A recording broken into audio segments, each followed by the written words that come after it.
So today on Flashback Fridays, it is going to be a very special episode. Well, special for me anyway, as anyone who saw my recent Christmas video where I counted down my top 10 Christmas toys from yesteryear, you will know that number one on my list was the Spider-Man Daily Bugle Playset from ToyBiz. This playset quickly became the centerpiece of my entire toy collection when I was a kid.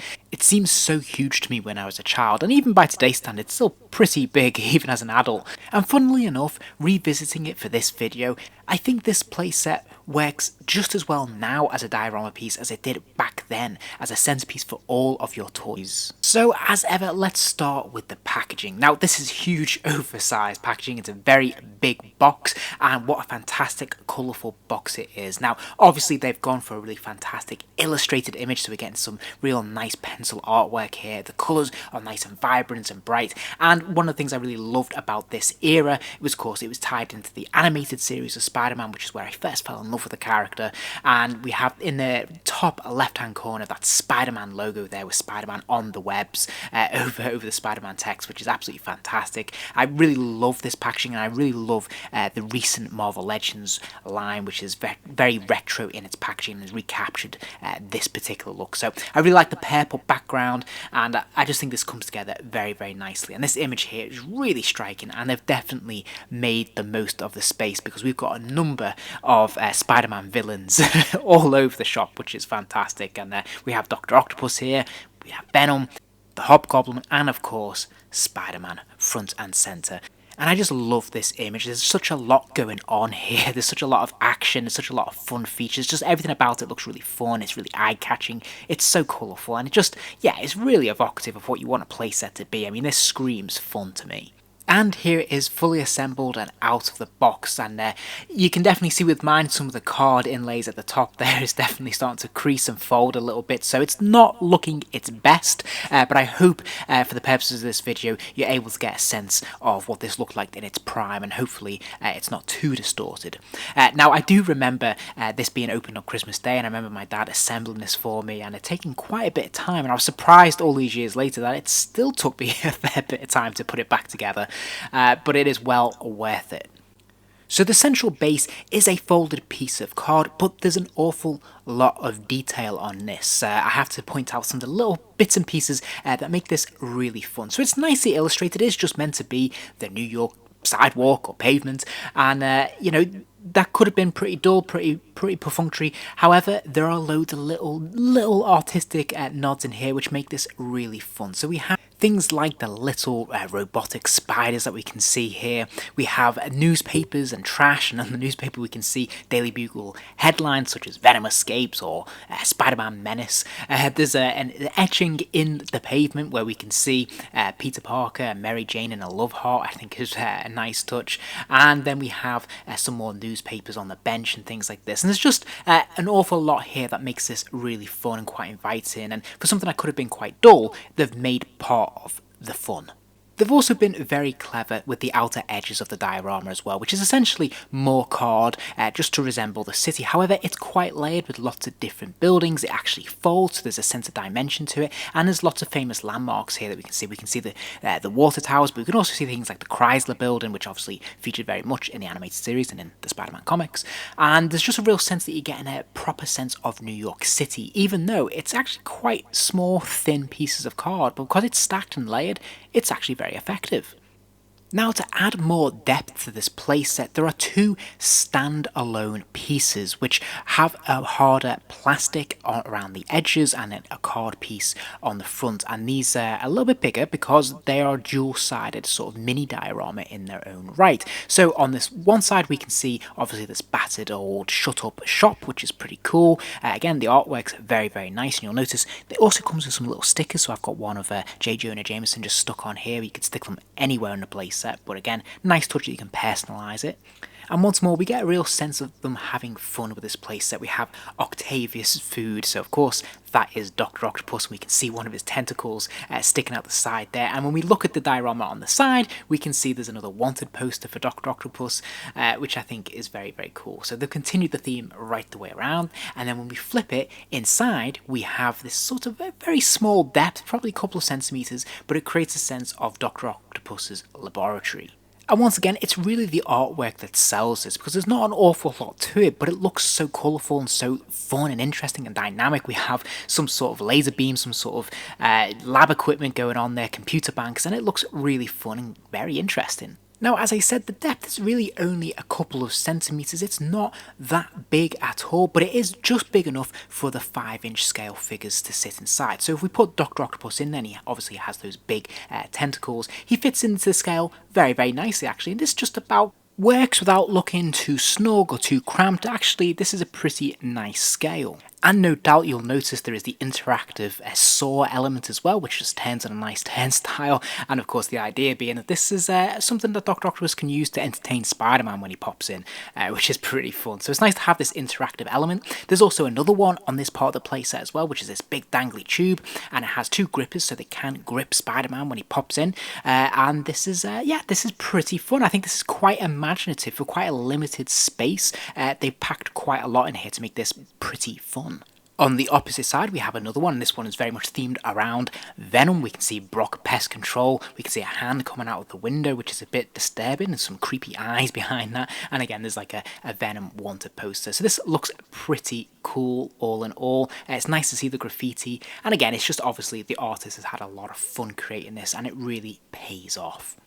This time though, when we flip this mini diorama, we have some sewers. Again, this is absolutely great for Spider-Man fans, because this could be the lair for Venom, it could be the lair for the Lizard. There's so many of Spidey's villains would hang out in sewers. And I think what I like most about these mini diorama sets is the fact that they're giving you a lot more diversity, giving you a lot more in this one environment to create many different worlds for Spider-Man to play in. And I think what I really like about these mini dioramas is the fact that there's a sense of diversity, that there's many different environments for Spider-Man to play in that we would recognise from the comics, from the cartoon, and this is really fun because it's making a lot more out of this playset, creating worlds within worlds, which is really fantastic. Now, sadly, on this diorama, there aren't any interactive elements. It's not like the saw that we saw before, or the big tube, so it's a lot more spacious, and it can house 2 figures fairly comfortably. It's not the biggest space in the world, and it can be a little cozy, but hey, it does the job to feed the imagination. Now, whilst there's no interactive elements on the interior of this mini diorama, there is on the exterior, and you'll notice there is this water tower, which is nearly as tall as the figures themselves, so touching 5 inches there, which is pretty cool. And you'll notice there is also this little tap and this little nozzle. That's because you can fill this up with a goo, which this playset did come with, and then you can turn the tap and release the goo. And for the poor, unsuspecting figure underneath, he's going to have a pretty miserable time. I think this is a really fun, neat touch. Goo effects were quite big in the 90s. A lot of my toys and playsets had some kind of goo feature like this, but I always thought it was really successful. It made the playset a lot of fun, definitely added more textures to the play, and it was definitely, added an extra layer and dimension to the playtime as well, which is pretty cool. Now then, in the central column, we have the Daily Bugle itself, and you'll notice at the very bottom here, there is this little archway that figures can stand within, and there is this blue mesh door, which we can open up to reveal an elevator, and a figure can stand inside it.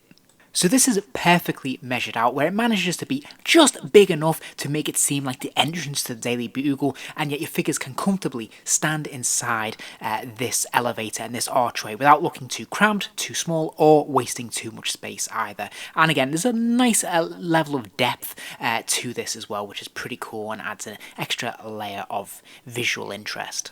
And on the flip side, you'll see the reverse of the diorama, so more water towers, and you'll notice, of course, that this elevator can slide up between these 2 bars, making its way through several layers of the offices of the Daily Bugle. And again, we have some nice card inlays here, showing off these offices with more newspapers, which are quite fun, along the walls, but also the card base for this level where Spider-Man can stand, and it's just about big enough to hold 2 figures, although these 2 central bars do kind of obscure the view somewhat. Meanwhile, the elevator makes its way to the very top of the Daily Bugle, and again, it's nice to see the reverse of this card artwork here. We can see more buildings, which is pretty fun. And of course, this doorway opens both sides, so the figures can pop out this side or they can pop through to the front of the building. And on the front of the building at the very top, we have these two sliding doors. As you can see, mine are a little bit wonky after several years of play. The cardboard cutout there has definitely started to warp a little bit.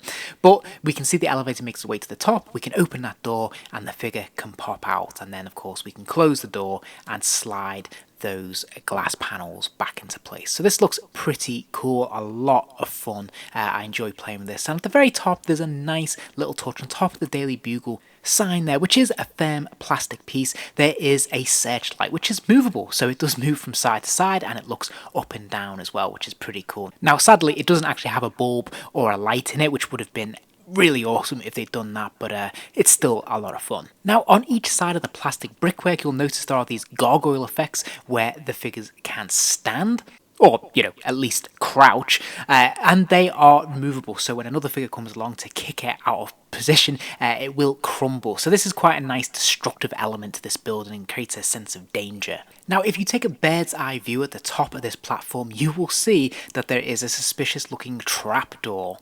And of course, this is another action feature of the playset. So if we place an unsuspecting figure in position and then we flip the switch, the figure falls down into the offices of the Daily Bugle.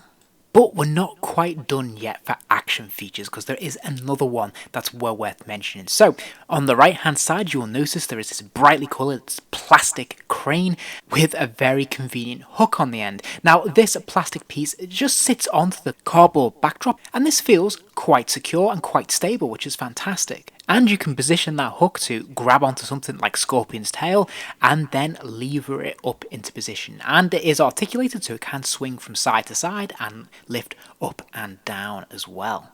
And as you can see, despite the extra weight of the figure, and it's quite a heavy figure, the Scorpion one, it actually holds it quite well. And you can lock it in position if you manage to rest it up against the cardboard there, and it will hold them in place, which is quite remarkable, to be honest.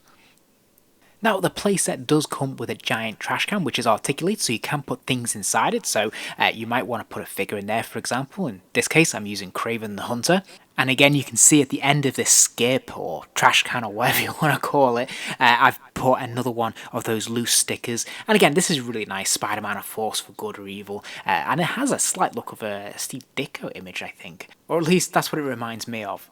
Anyway, without digressing further, we can also use the crane to lift up this skip, because there is a little hook on the top of the skip there, which is pretty cool, and it can lift it even with the figure in. So this does surprisingly well, considering it's held together by very thin plastic and cardboard. And then just one final feature I wanted to point out before I wrap this up for today, and that is, you'll notice on this image on the box, there is this red piece of plastic that attaches itself to the top of the Daily Bugle, and out of it is a string that loops around into Spider-Man's grip, and it creates the effect of Spider-Man web zipping his way up the Daily Bugle, because it is essentially on a pull string that pulls him right up the top.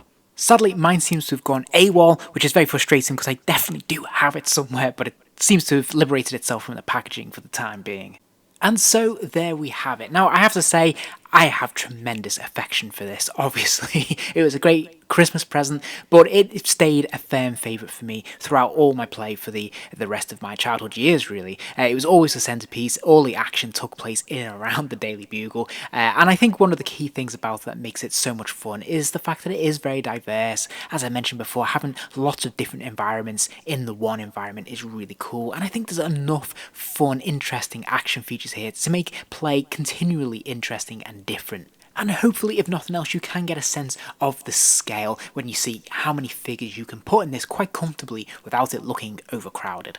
So I have to say, I really love this. It's fantastic. Breaking this out of the packaging and reassembling it again, it definitely brought back a whole flood of happy memories. And for me personally, this was hands down my favourite playset, and I had a number of really fun ones growing up, but this was the ultimate one. If you enjoyed this video, please do give it a like, and remember to subscribe, as there'll be plenty more videos soon.